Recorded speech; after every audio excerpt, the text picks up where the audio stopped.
friends at Smile, this is Most Clicked, a podcast about digital marketing in the higher education sector. I'm your host, Nathan Monk, co-founder at Smile. I'm joined by Matt Lees. Now, our usual collaborator, Kyle, is not going to be joining us this week, unfortunately. But, Matt, what are we going to be talking about this week? We've got a slightly different one this week, an article that you found, Nathan, Marketing Week around personalisation. And the title of that article was Forget Personalisation. It's impossible and it doesn't work. Bit negative, but okay. Yeah. I understand the place of frustration that comes from, though.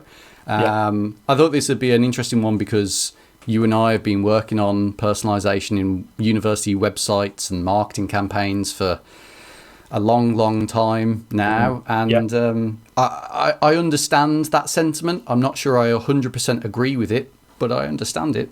No, I think I'm the same. I wonder whether before we get into some of the detail of that, whether it's worth touching on what personalisation means to us and some of the examples that we've worked on over the years. Yeah, I mean, it's massive. That's part of the problem, I think, is that personalisation is so huge as a topic, and it's very buzzwordy. For me, whenever I hear about personalisation, I immediately go to super granular detail, like, oh, they're going to know everything about me. They'll know my childhood. They'll know all my likes and interests. And I don't think that's always what personalisation is or needs to be. I think there are some examples of that. There's the uber scary stuff, Google, that seems to know everything about you, from tracking every search term and all of your Google account data. So yeah, sure, there is that. Then there's stuff like Netflix. Netflix knows the sorts of TV shows that you like and films that you like based on historical data. And I don't know, there's part of me that thinks, maybe that's not that intelligent. There's real basic stuff like you fill out a form and it says, hello, Matt. You know, it knows you by name. It's just actually just parroting something that you've spoken at it. And we've used a number of these different techniques right before. We've done everything from personalized videos where we take student data and put it into stuff. We've seen, in recent memory, we've seen real commercial versions of that. Amazon Prime Video, they now put personalised adverts into billboards in the TV shows that you watch. I thought that was really cool. Yeah, that sounds cool. But what are the other types of personalisation we've done? We've certainly done form personalisation, stuff like that, right? Yeah, I think the example that stands out to me is Netflix, and the way that it personalises is based on relevancy. You like X, you've watched X, so we think you'll be interested in Y. And we take a similar approach in some of our prospectus work that we've done, which is more about relevancy of content, less about personalization. They cross over and they can mean the same thing, but it's all about making content relevant to the end user. Which isn't that difficult, is it? I think this is the thing, is that everybody thinks about personalisation and they're like, oh, it's big tech, it's all these things. And actually, it's just about putting the right content in front of somebody at the right moment. Now, sure, technology can do that stuff, but you can kind of just create experiences by putting two pieces of content side by side. You could argue that newspapers, a traditional print format, have been doing this for decades just by putting relevant ads next to relevant stories, for example. It's not groundbreaking, but the problem is I think you can do such clever stuff with personalisation.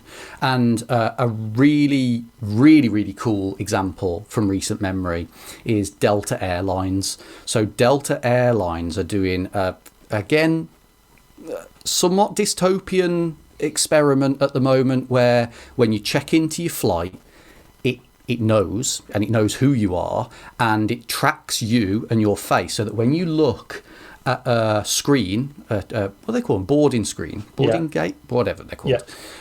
When it looks at that, it changes it, and it's like, "Hello, Matt," and it like gives you your flight details and only your flight details. And I think I remember reading this article. Only you can see that, right? Yes. Like at different angles. Yeah. That's some crazy stuff. It sounds like a data protection nightmare as well. But it's so cool, and that's kind of like the vision and the promise of personalization. And I think that's the problem, is when people hear personalization, they're like, "Oh, that's the bar. That's the bar that we've got to hit, right?"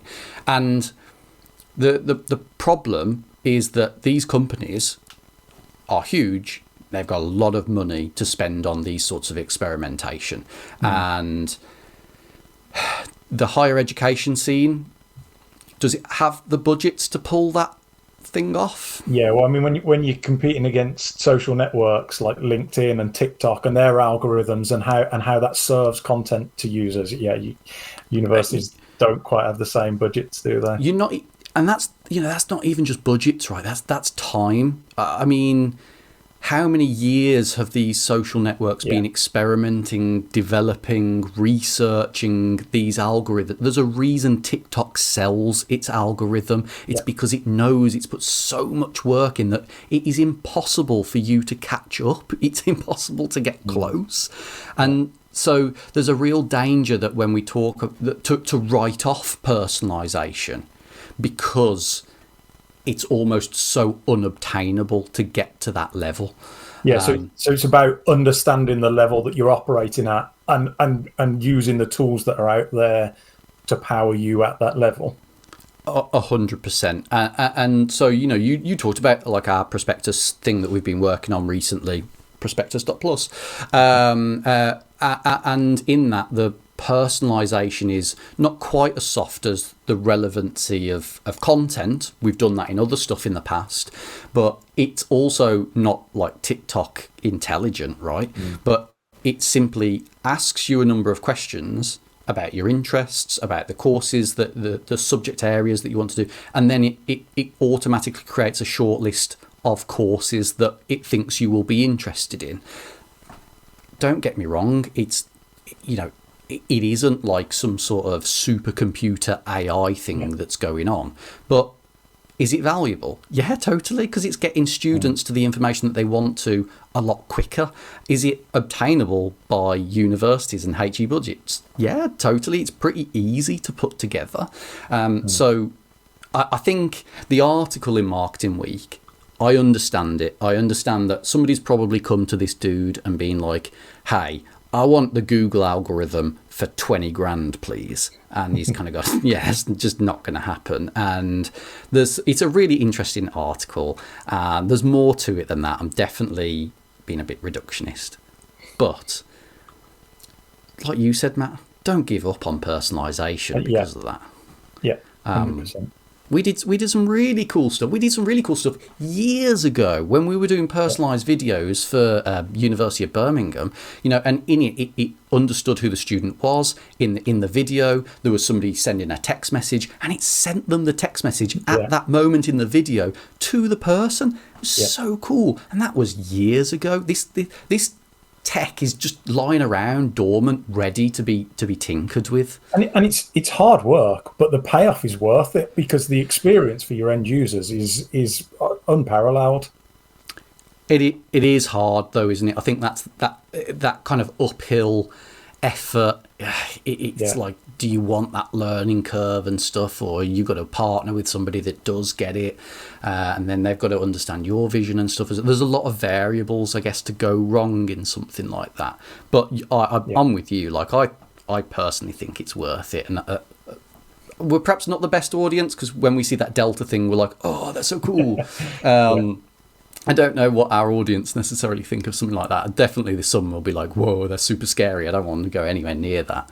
But I don't know. Don't write personalisation off. I think there's a lot going for it. It's an interesting article, but also it shouldn't be like, I don't think it should be your primary focus. Like, you've got to get your foundations right first, and it's only then that you can really build and capitalise with personalisation, I would say. Yep. All right. Well, that was a fun trip, that one, Matt. Thank you very much. Thank you, as always, to all of our wonderful, wonderful subscribers. If you've enjoyed today's chat, please do drop us a like. And if you have got any comments on personalisation, how scary you think it might be, or have you had any experiences with successful or failed experiments in personalisation, we'd love to hear. Drop us a comment below.